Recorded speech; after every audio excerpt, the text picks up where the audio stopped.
Welcome back to HFO Multifamily Marketwatch, your trusted source for information for apartment owners and investors. Multifamily Marketwatch is presented by Pacific Exteriors Northwest, a contractor specializing in siding and exterior envelopes and delivering exceptional quality and service for over 30 years. And by Gantry Incorporated, the nation's largest independent mortgage banking firm.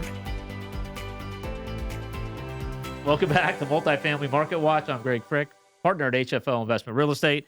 Today we have with us Dr. Michael Wilkerson. He is Director of Economic Research at ECONorthwest. Thank you very much for taking the time to come back and speak with us. It's always great to hear from you and your insights. You probably recognize him from other episodes that we've had. We had him speaking at our event multiple times, and even this last January, and I think we're going to talk a little bit about that. So thank you for taking the time to do this again. Yeah, my pleasure. I know it's busy with legislation in session and things like that, so we really appreciate this. At our event in January, and there was the recent State of the Economy report from the Portland Metro Chamber, there were some pretty stark realities to, specifically kind of Portland's region's economy. For those who maybe weren't at our event or haven't read had a chance to read that report, give us some of the highlights, and we'll kind of dig in a little deeper on some of the points that were in that report. Yeah, no, absolutely. I always enjoy these conversations. I think, for us as a region, kind of sitting at an inflection point where we're, Right. Now squarely out of the pandemic and trying to understand, what are the relevant trends that we're seeing that might be different or the same from what we saw pre-pandemic. And unfortunately, a lot of what we see is very different and seeing some declines, particularly in our region's competitiveness in terms of attracting population, attracting jobs, attracting investment into real estate of all types. And I think really the big takeaway of the report was taking growth for granted as a region really isn't an option anymore. And we're not going to see as much growth because of the current macro market conditions. And so really understanding the need to compete and prioritize and coordinate amongst all levels of government, public-private partnership is kind of the new normal instead of just rolling out of bed and happening into growth isn't really the current environment that we're in. Whereas, when we talk pre-pandemic, from the early 2000s, we were kind of one of the it places. And as you said, it's easy when you're on top, taking things for granted. That's kind of changed, as you kind of highlighted. I mean, how disconnected are we from maybe other markets on the West Coast or other similar markets that when you used to compare us to?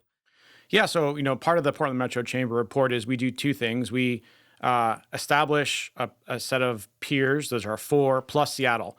And we do that for typically a period of 4 or 5 years, and then we reassess. And so last year, we reassessed the peers. So Seattle, we always look at. Our new peers are Denver, Minneapolis, Sacramento, and Milwaukee.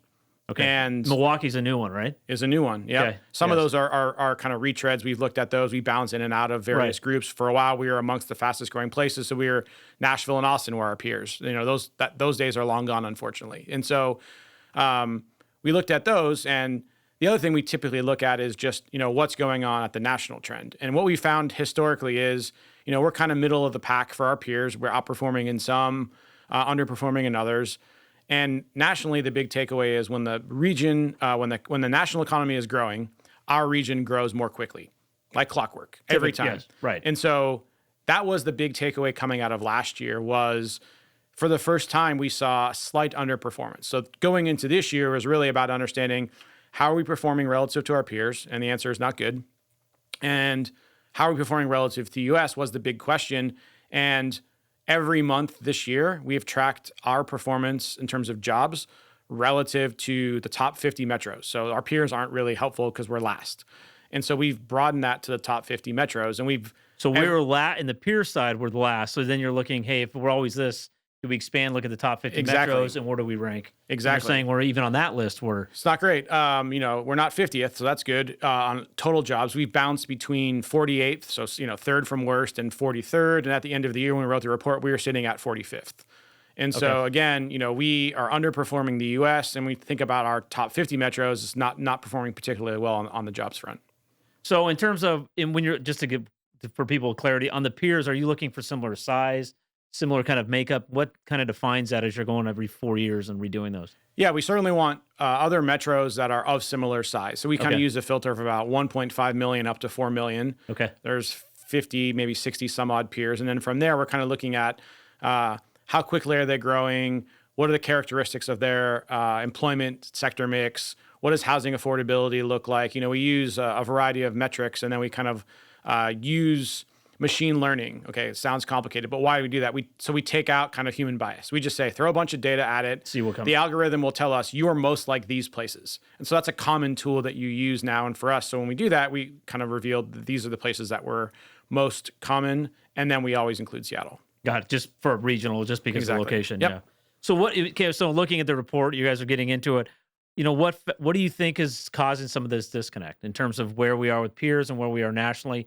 And maybe relate it back to where we were, pre-pandemic. I think as economists and even in our world, researchers, kind of the pandemic, you just kind of put off to the side. What's changed, or what are the things that are causing this? Yeah, I think what I would say is the warning signs were there pre-pandemic that things were changing. We just didn't notice it. And then once we got into the pandemic, we kind of stopped paying attention to the pre-pandemic trends because we were so in the weeds in the moment of what was going on in the recovery. But I would say we had 2-3 years probably of pretty clear trends, which was our population growth was slowing. Pre-pandemic. And so we were no longer one of the fastest growing places. And I think what we also did simultaneously is really expand kind of our policies on a variety of things. And so whether that's things like at the state level, rent stabilization, inclusionary housing, tenant protection, certainly a lot of other stimulative effects. And then at the tax level, started doing, local and regional taxes, preschool for all, supportive housing services, those types of things. And so we kind of really stepped out onto the ledge of kind of the policy frontier in terms of no other places. We did middle housing. We did a whole bunch of things that no one else was doing. We were leading the way. And when you do that, sometimes you get pretty quick feedback effects. So like Measure 110, I think people understood right away that wasn't great. Wasn't right. And we reversed course very quickly. But typically, a lot of these things, it takes many years to understand that. So now we see the cumulative effect of all these things. And I think that's the challenge is, was it one single thing? No, absolutely not. It was not one single thing. What was going on in terms of our public perception nationally certainly was a big challenge. Yeah. And I think you just look at, the state of downtowns and central cities today is very different. And we layer on some unique circumstances to Portland on top of what we're seeing in other places, including our peers. It's interesting. What didn't come up is, homelessness and, things like that on the top. I mean, it's part of it. I think sometimes people forget that that's not the only driver of what's making a town go up and down or a city. When you touch on that, I mean, how important is the quality of life? How do you guys factor that in as an economist looking at the perception of, existing, people that live here, residents, and the perception nationally where that falls into the ranking? Oh, perceptions are a reality, and they're a massive influencer. When we look at the surveys that you consistently see, DHM does those every year in conjunction with the report and multiple times a year. Tops of the list used to be housing affordability was the concern. Right. Consistently has been homelessness, crime, public safety, cleanliness for a number of years. And so I think that kind of led into the governor's task force. And what we saw now for the first time this year was, coordinated efforts were really, prioritized over the last couple of years. Perceptions are slow to move. And so we finally now in 2024 saw perceptions getting back to roughly where they were pre-pandemic. So the question that DHM asked was, do you have a negative perception of quality of life in the metro? And it was shocking. 90% had a negative perception in 2021. Pre-pandemic, it was 50%.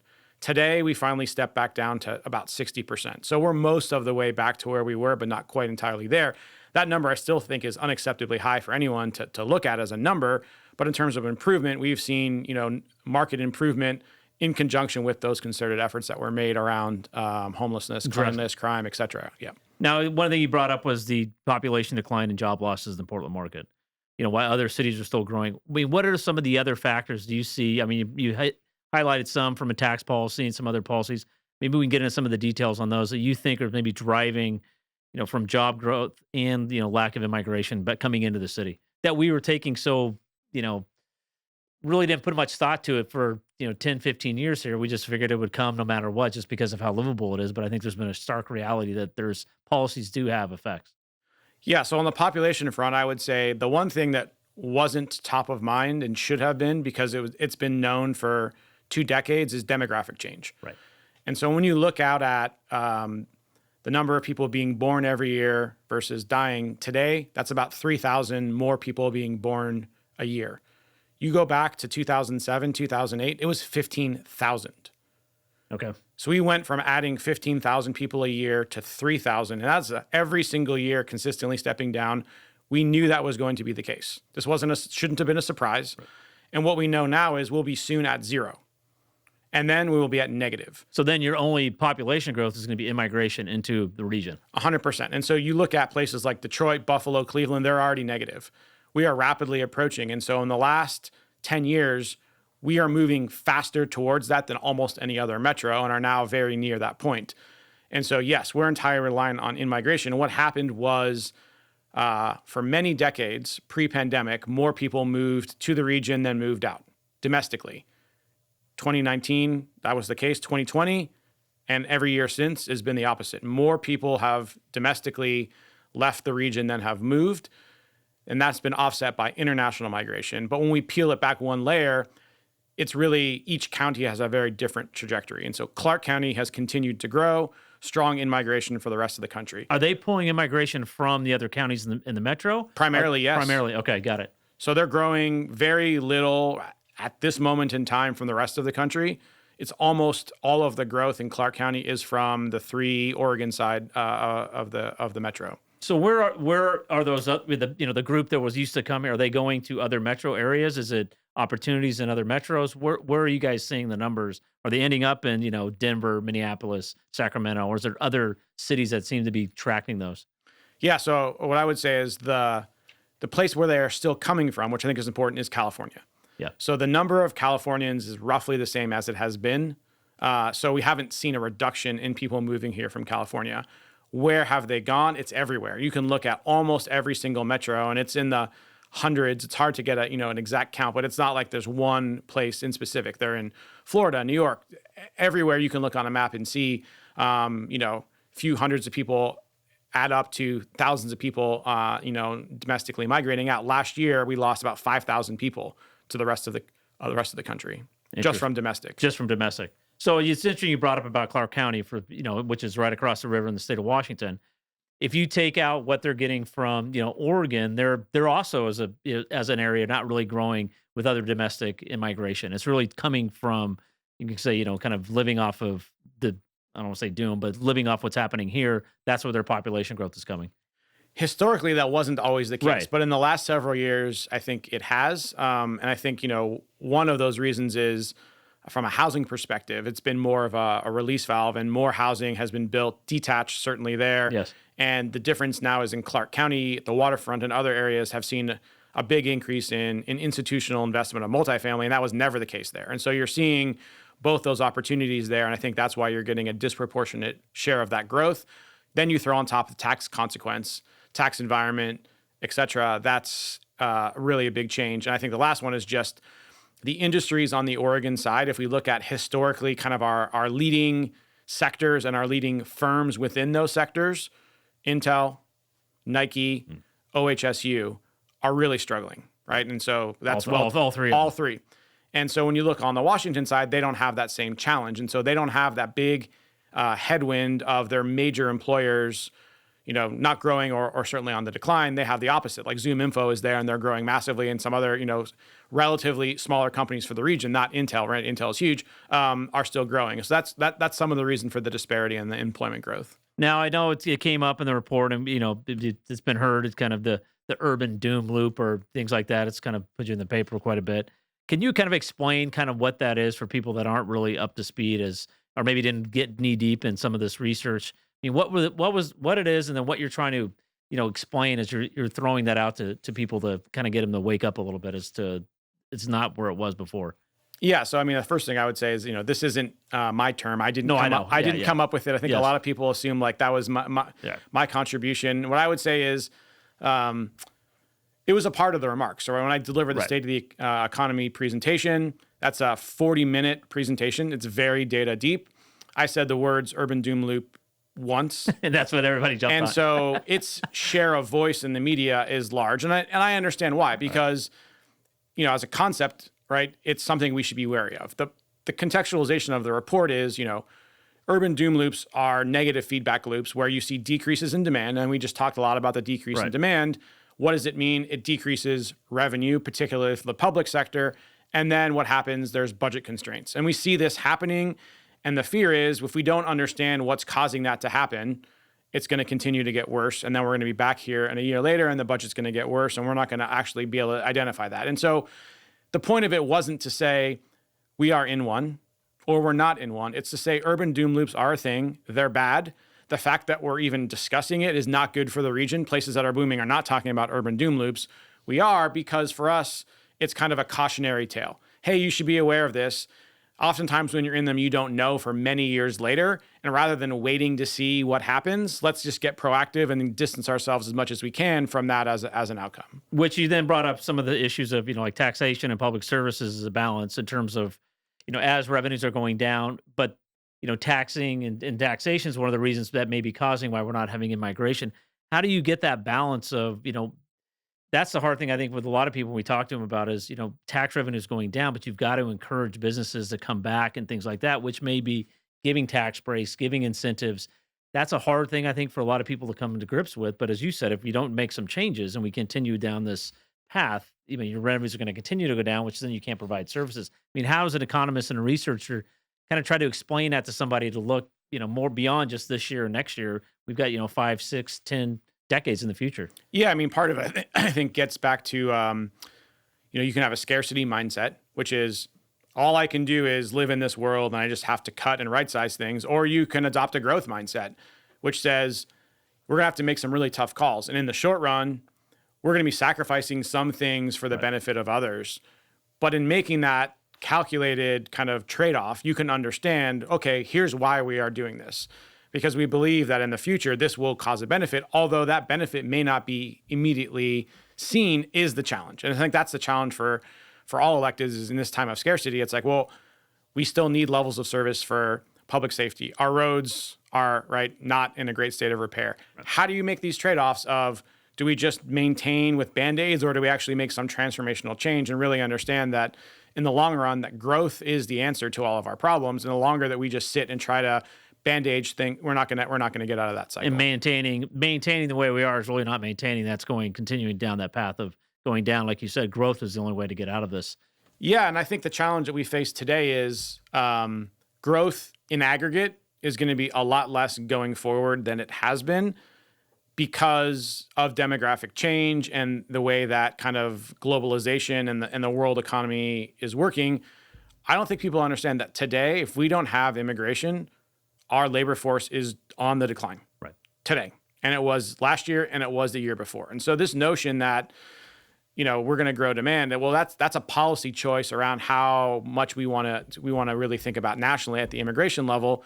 And then same thing when we think about natural growth is going away everywhere, right? And so understanding look at Europe's already gone through that. 100% right. Europe and Japan are the postcards from the future that we have to understand, okay, as a region, we're going to be seeing a lot less growth and it's going to be more competitive. And so that's a big, big change from where we have been the last couple of decades. And in terms of, I know you do a lot of work with elected officials and, education and, getting them to, how is that message received? Is it an understanding? Is it, oh boy, we need to make some changes? Or is it just, hey, we're just trying to keep the boat from sinking and, we got to maintain what we can?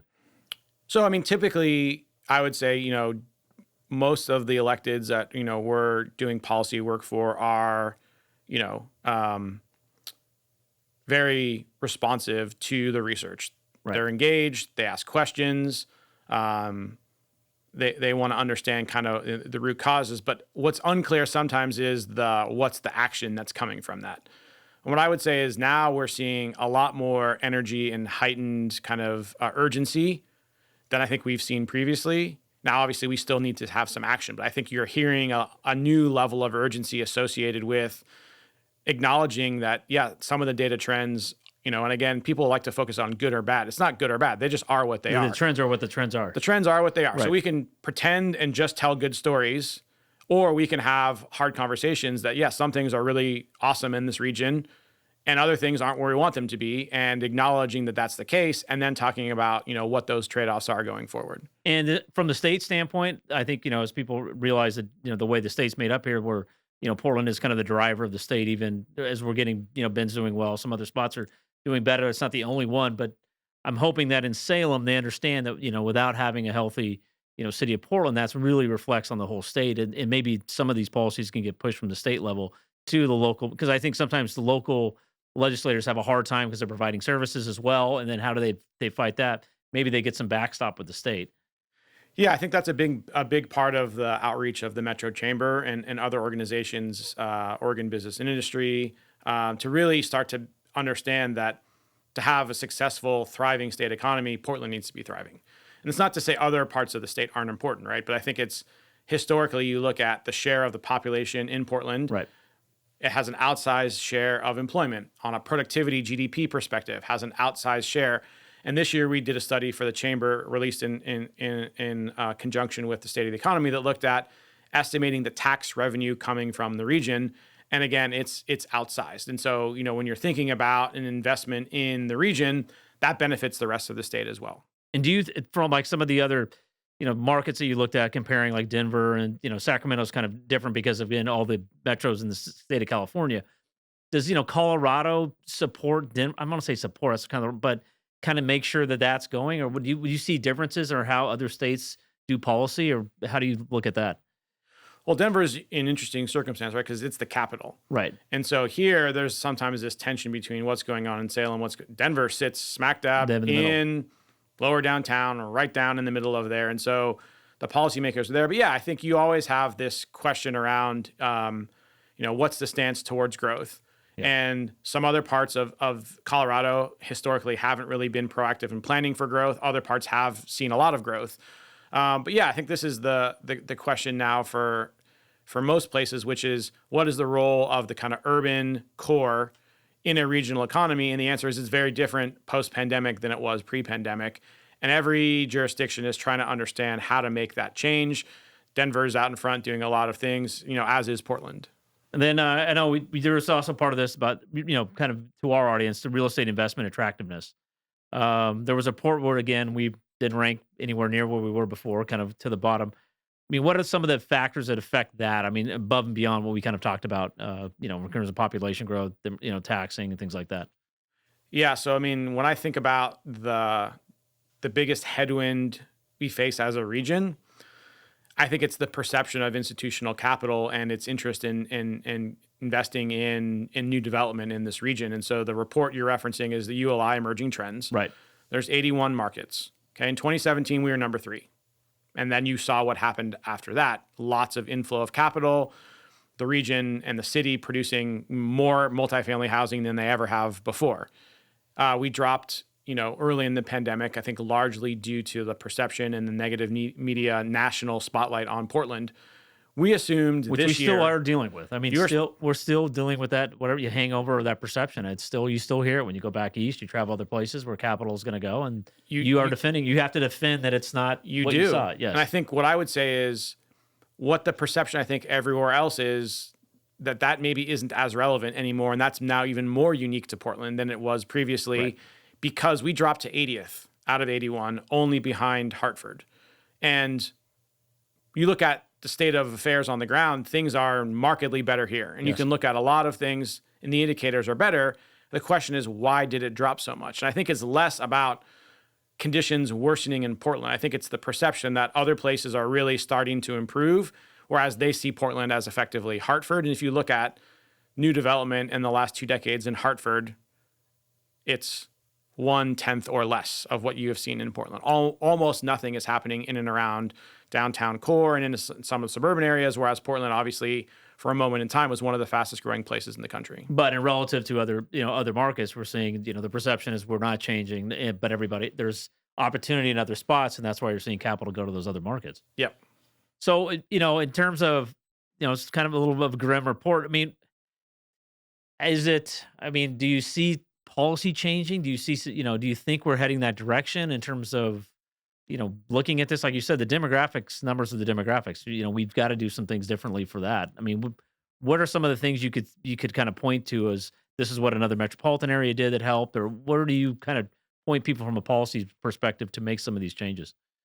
So, I mean, what I would say is, first, you are seeing a different tone from policymakers legislators Well, revenue's down quite a bit. acknowledging all of this of, Yeah. this is a tough moment we're in, Right. and acknowledging that we need to start maybe thinking about some things that that the region is doing differently, and acknowledging that the tax value proposition is an important part of that. And so certainly provision of service can help with that equation. But I think you also are hearing, contemplating, certainly at the local level, let's look at some of the recent ballot initiatives, and whether those be supportive housing services at Metro or preschool for all, understanding that, can we improve the service delivery of those? Yes, that's a part of the discussion. But, is the way, the mechanism in which those are being implemented and taxed having negative outcomes, and are there other alternatives? I think those things are on the table now than they certainly weren't a couple of years ago. And are you sensing a sense of incentives for, bringing businesses in? I mean, because I always concerned about once a kind of a tax is in place, trying to pull that back is always difficult. Once they're used to the revenue. I mean, is it more like, pushing some incentive base to try to get some of the, job growth back here, or what's your thoughts on that? It's really tough because, I think, heading down a path of chasing incentives as an economic development strategy is tough, because once you're in that arms race, you can't get out of it. Right. And I think, the question is, are there some targeted instances where that can be helpful? I think one thing you're hearing about is the Portland Diamond Project, for example, and using an existing tax mechanism on the book that's been around since Vera Katz, and kind of looking at using incremental income tax for the purposes of bonding and supporting a public-private partnership. That's a unique spin on incentives. Certainly the city has done, I think, some pretty groundbreaking things in terms of a business license tax credit for lease renewals, expanding enterprise zones to the entirety. There's just a lot of things the city is doing, out in front. I think the big takeaway is, in a time of constrained resource, you're going to need more intergovernmental kind of collaboration and pooling of resources than you have before, which is to say the state can be being involved, an active partner regionally, county, city. I don't think one jurisdiction is really in a place with the current fiscal circumstance to kind of tackle these big problems by themselves. which I think is what we saw with the homeless services. I mean, is if the city tried to deal with it, locally, it's just, if it's too big of a problem, you've got to get regional. Yep. You've got to get the counties, metro, state, and even some of the federal stuff into it, which is a whole other question as well. So, in looking at the economy now and say in 5 years, do you have a vision where you think we will be in 2020 and 2030? Or what's the hope that, or what do you see to be in place to have a better message when we're sitting down here in, 5 years or 4 years and looking at different cities as, comparables?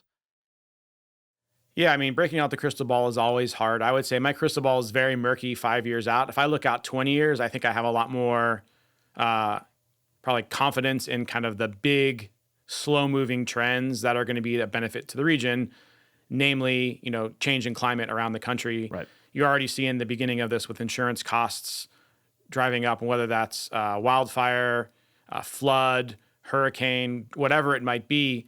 In the long run, this region is uniquely positioned To have less effect for to have less of effect in there. And so Right. in the long run, I think whatever migratory patterns we're seeing today at some point are going to benefit this region.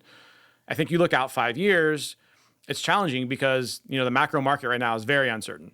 And so even if you got, let's say, a meaningful improvement on a lot of policy fronts, sometimes you don't even see that difference for 5, 6, 7 years. But I think in the next 5 years, there's a heightened urgency here in the region. You see Prosper Portland doing things like, an office of small business. The mayor is out talking about a 1-year timeline for homelessness. I think there's a lot more urgency around what you're seeing, so that in 5 years, I think what I would say is, if we're still treading water where we're at today, that's not a good sign. I think we would need and hope to see meaningful improvements in terms of, okay, if our historical employment sectors and businesses within those sectors aren't our growth engines anymore, what are the new opportunities for growth? And from a population standpoint, have we figured out we're actually recruiting the same number of people to the region as we always have? It's actually a retention problem. We've had more people leaving than we have historically. So we're still recruiting in the same number, but we're having people going, at a higher rate. Understanding, why is it that that's happening and what are those options? Because it's a much harder problem if it's a recruitment problem. I think as long as we are still able to attract the numbers and the types of profiles of demographically people who have come to this region, which are young, educated people kind of looking for the quality of life and that balance, we're still attracting those people. But how do we keep them, the ones that are already here? Yep. So I think, for me, that's the good news story is just getting, on the same page with an understanding of what's happening, now there's a possibility to kind of coordinate and come up with those policies that are going to be effective. Well, I really hope policymakers, and the public in general, really take a look at this and understand. It's like you said, I think that last point is very important. I mean, we're still getting people in, but how do we keep the ones that are here from leaving and having, showing the opportunity that there's opportunity here, stay here and, build your life, build your career, build your businesses. Because if they're leaving, it's not where we want to be long term. So thank you, Mike, for taking the time to speak with us again. And we'll see you next time on Multifamily Market Watch. I'm Greg Frick, partner at HFO Investment Real Estate. See you next time. Thank you. Our entire office specializes in multifamily real estate, making HFO the largest multifamily brokerage in the Pacific Northwest. Your success is our passion. Build your legacy with HFO. Call 503-241-5541 or visit our website at hfore.com for more information. HFO is a member of Global Real Estate Advisors. Learn more at grea.com.